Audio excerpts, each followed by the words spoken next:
أعوذ بالله من الشيطان الرجيم. بسم الله الرحمن الرحيم. والفجر وليال عشر والشفع والوتر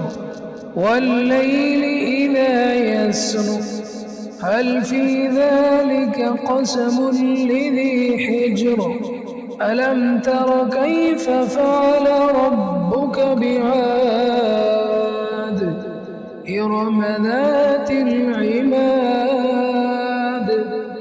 التي لم يخلق مثلها في البلاد وثمود الذين جابوا الصخر بالواد وفرعون ذي الأوتاد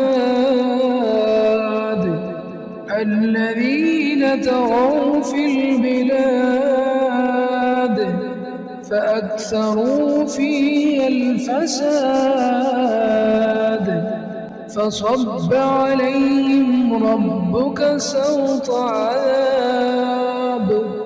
إن ربك لبالمرصاد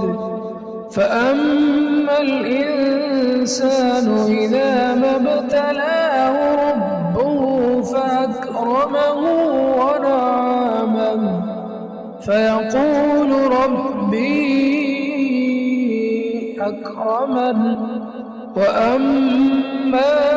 إذا ما ابتلاه فقدر عليه رزقه فيقول ربي أهانن